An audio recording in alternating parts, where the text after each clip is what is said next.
নমস্কার, কেমন আছেন সবাই? আশা করছি ভালোই আছেন। হ্যাঁ, আমিও ভালো আছি।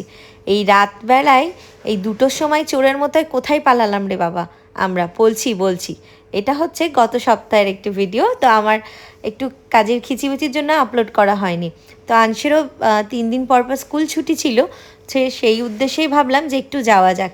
তো আমরা যাচ্ছি হচ্ছে কলকাতার উদ্দেশ্যে। হ্যাঁ, অনেকেই আমাদের বলো যে আমি কি ড্রাইভ করতে পারি? মানে আমরা অনেক বাই রোড অনেক টাইমে অনেক জায়গায় যাই। হ্যাঁ, আমি পারি বা ড্রাইভ করতে, বাট সেরকম করে আমার প্রপার হার্ট এখনও মানে সেট হয়নি, যার জন্য আমি চালাই না, খুব রেয়ার। যেদিন প্রপার হাত মানে সেট হবে সেদিন অবশ্যই চালিয়ে তোমাদেরকে ভিডিও আপলোড করব, সেটা নিয়ে একটা আলাদা এক্সাইটমেন্ট। আর সুদীপও দেয় না, ও চালিয়ে নেয়, ও ভীষণ ভালো ড্রাইভ করে, সেটা নিয়ে কোনো কথাই হবে না। তো আমরা বেরিয়ে পড়লাম একদম। আর ওয়েদারটা এত সুন্দর ছিল। অ্যাকচুয়ালি এত রাত্রে বেরোনোর কারণ যে সকাল সকাল আমরা পৌঁছে যাব, জ্যামটাও হবে না। আর ওই দেখো দূরে যাচ্ছে একটা ভলভো, শিলিগুড়ি থেকে চলে এসেছে। আর আমরা চলে এসেছি কাঁচরাপাড়া কথা বলতে বলতে। আর কাঁচরাপাড়া বাই রোড গেলে আমরা এই দোকানটায় দাঁড়াই চা খাওয়ার জন্য। ভীষণ ভালো চা উনি করেন। আর সকাল সকাল তো সেরকম কিছু খেয়ে বেরোনো হয় না, তাই এখানে এসে একটু চাটা খেয়ে নিলাম। আমরা খুব একটা চা খাই না, বাট কোথাও বেরোনো হলে পারে রাস্তায় তো একটু ব্রেক দিতে হয়, তখন আমরা এলে পারে এই জায়গাটায় চাটা খাই। আর তারপর আঞ্জদেরকে নামিয়ে, মানে মাম্মি আর আঞ্জ ওদেরকে আমার মামাবাড়ি নামিয়ে তারপর আমরা চললাম আমাদের আরেকটি উদ্দেশ্যে। তো এই মানে এই ব্রিজগুলো এখন সব ওপেন হয়ে গেছে, আগে তো অফ ছিল, মানে হচ্ছিল আর কি। তো এখন অনেক দিন পরেই আমরা বাই রোড গেলাম, তো দেখছি সব চালু হয়ে গেছে রুটগুলো। বেশ ভালোই লাগছিল, দারুণ মজাই হচ্ছিল। রাস্তাটা এত সুন্দর হয়ে গেছে, আর খুব একটা জ্যাম্পও হয়নি আমাদের যাওয়ার পথে। তো আমরা এবার কোথায় চললাম? হ্যাঁ, যেহেতু সানডে ছিল তাই আমরা ভাবলাম এক কাজে দু কাজ করাই যাক, তাই আমরা চলে গেছিলাম গ্যালিক স্ট্রিট।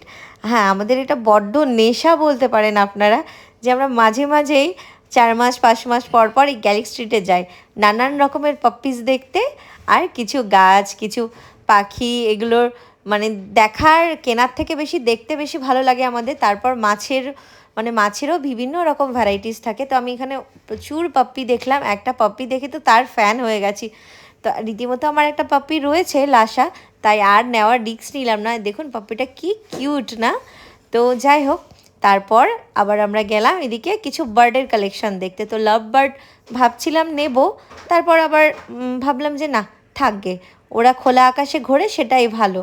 তারপর আমরা এদিক ওদিক যাই, নানান রকম সমস্যাও হতে পারে। আর এই পাপ্পিটাও বেশ সুন্দর, এত কিউট। খানিকক্ষণ ওদের সঙ্গে খেলা করে তারপর চলে গেলাম কিছু গাছ নেওয়ার উদ্দেশ্যে। হ্যাঁ, আপনারা কি ভাবছেন আমরা কি পাগল বলে এইরা গাছ নিতে চলে গেছে সেই কলকাতা, কম দামে সস্তায় পাবে বলে এই ভেবে? না, ওখানে কোনো সস্তাতে গাছ পাওয়া যায় না। মানে যারা হোলসেল নেয় অ্যাকচুয়ালি সেলের জন্য, তাদের জন্যই সস্তা। আদারওয়াইজ আমাদের জন্য কোনো সস্তা নেই, কারণ আমরা তো একটা দুটো নিই, আমরা জাস্ট শখে যাই।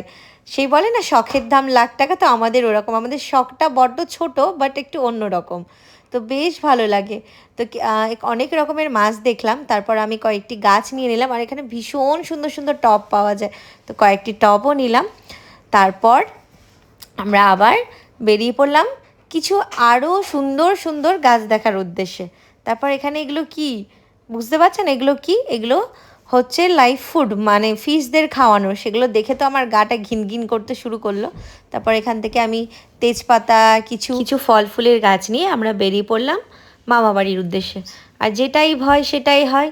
তো এই যে লম্বা একটা জ্যাম্পে আটকে গেছিলাম। আসলে ওখানে গ্যালিক স্ট্রিট গেলে না সময় যে কিভাবে কেটে যায় বোঝাই যায় না।